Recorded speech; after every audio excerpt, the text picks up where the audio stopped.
صیام میں بہت زیادہ اس بات پہ زور دیا گیا ہے کہ روزہ افطار کرواؤ. اپنے گھر میں بیٹھ کر کے روزہ افطار کر لینا یہ بھی سعادت مندی ہے، روزہ نصیب ہو جائے. لیکن اس بات پہ بہت زور دیا گیا ہے ماہ صیام میں کہ ایک ماحول پیدا ہو، لوگوں کو افطار کروائیں تاکہ تمام لوگوں تک اللہ تعالیٰ کی نعمتیں پہنچیں اور لوگوں تک جو ہے وہ رمضان المبارک کی برکتیں پہنچیں.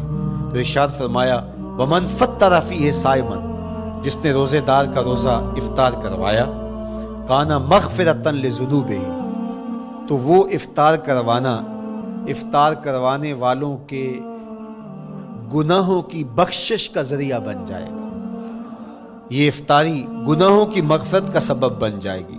وَعِتْقَ رَقْبَتِهِ مِنَ النَّارِ، اور آتش دوزخ سے گردن کی آزادی کا مجدہ جاں فضا بن جائے گا یہ امر کہ اس نے کسی کا روزہ افطار کروایا. وَقَانَ لَهُ مِثْلُ أَجْرِهِ مِنْ غَيْرِ أَنْ يَنْقُصَ مِنْ أَجْرِهِ شَيْءٌ، اور روزہ افطار کروانے والے کو روزہ رکھنے والے جتنا اجر ہی دیا جائے گا، لیکن روزہ رکھنے والے کے اجر میں بھی کوئی کمی نہیں واقع ہوگی. جتنا اس نے سارے دن کی بھوک اور پیاس کاٹ کر کے تکلیف اٹھا کر کے روزہ رکھا، جس نے شام کو اس کو افطار کر دیا اتنا ہی ثواب اس کو عطا کر دیا جائے گا، اس کا اجر کم کیے بغیر. اللہ اکبر! یہ امت کے لیے اللہ نے کیا پیکج دیا ہے، کیا کرم نوازیاں ہیں اس امت کے لیے. آقا کریم نے ارشاد فرمایا ایک شخص صبح سے لے کے ظہر تک مزدوری کرتا ہے، اس کو ایک قیراط دیا جاتا ہے، اور ایک شخص ظہر سے لے کر عصر تک مزدوری کرتا ہے، اس کو بھی ایک قیراط دیا جاتا ہے، اور ایک عصر سے لے کر مغرب تک مزدوری کرتا ہے، اس کو 2 قیراط دیے جاتے ہیں. فرمایا پہلی مثال یہود کی ہے، دوسری مثال نصارہ کی ہے، اور تیسری مثال میری امت کی ہے. یہودیوں نے اور عیسائیوں نے اس پہ اعتراض کیا کہ ہمارا اجر کیوں تھوڑا ہے، تو میرے اور آپ کے آقا و مولا نے فرمایا تمہارا تھوڑا نہیں، ہمارا زیادہ ہے.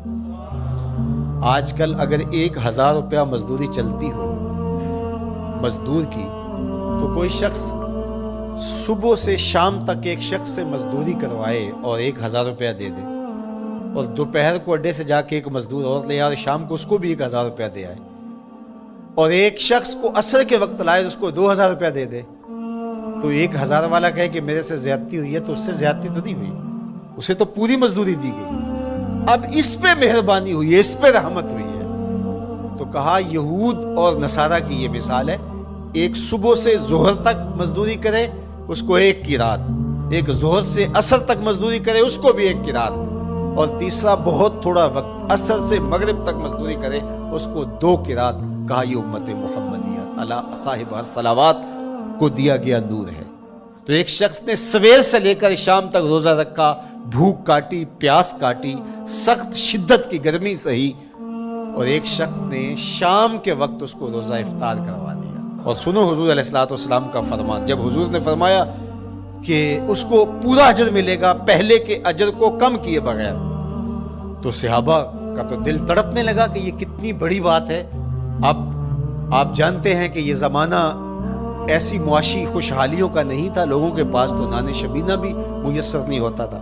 تو صحابہ نے جو سوال کیا، قالوا یا رسول اللہ صلی اللہ علیہ وسلم، انہوں نے کہا اے اللہ کے پیارے رسول صلی اللہ علیہ وسلم، لیسا کلنا یجد ما یفطر الصائم، ہم میں سے تو ہر بندہ یہ طاقت نہیں رکھتا کہ روزہ دار کو روزہ افطار کروا دے. تو یہ اتنی بڑی سعادت، تو یہ تو پھر اہل زر ہی یہ سعادت حاصل کر پاتے ہیں.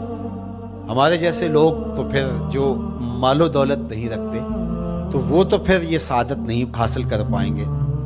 تو میرے اور آپ کے آقا و مولا نے کیا فرمایا؟ قال، حضور نے ارشاد فرمایا یؤت اللہ ھذا الثواب، یہ ثواب اللہ اس شخص کو بھی عطا کرے گا، من فطر صائما علی مزقۃ لبن او تمرۃ او شربۃ من ماء.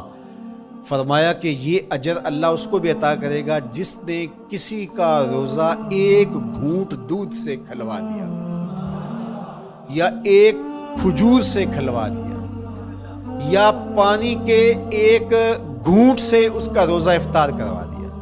لازمی نہیں ہے کہ دسترخوان سجا ہو، انواع اقسام کے کھانے پڑے ہوں، اور وہ افطاری ہی افطاری قرار پائے گی۔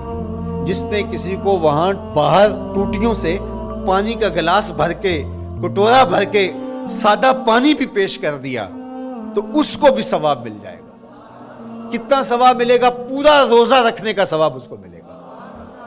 کتنی رحمتوں کی لوٹ سیل لگی ہے۔